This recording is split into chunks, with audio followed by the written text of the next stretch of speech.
ঈদ মুবারক, ঈদ মুবারক, ঈদ মুবারক। আজি ঈদের দিন, খুশির দিন। আমরা দেশের তাইতে আকানোর জমিনের মধ্যে সমাজ বান্ধি আসছিলাম, যেটার মধ্যে আমরা ঈদের এলান করতো, ঈদের নামাজের ঠাকুরের ফাইসলা করি সমাজে শুনাই দিত।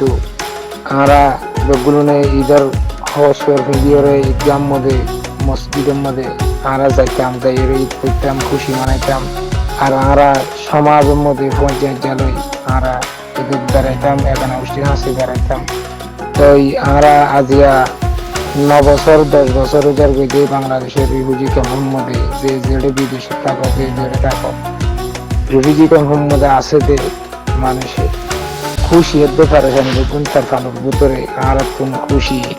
যারা অন্য অন্য কমকল মুসলমান ধর্মের ভিতরে আছে, ইসলাম ধর্মের ভিতরে আছে, তারা আজিয়া খুশি মানাইব। তারা আজিয়া নিজের ফ্যামিলি লই, এখানে গোষ্ঠী লই জায়গা বা জায়গা ঠহানো বাগাইরার মধ্যে খুশি মানাইব তারা। আর রোহিঙ্গা কৌমর খুশি হইলে তার ফালর তোলে। আল্লাহ যদি আর রোহিঙ্গা কৌমর নসিবের মধ্যে দেয়, ইনশাআল্লাহ দোয়ারা আর কানের জমিনের মধ্যেও আর রোহিঙ্গা কৌমে একদিনের দিন ঈদের খুশি মানাইম। একদিনের দিন সমাজে এলান করিব আগে যেন করতো, ইনশাআল্লাহ ফিরিয়ে বলি আশা করি। আসসালামু আলাইকুম ওয়া রাহমাতুল্লাহ।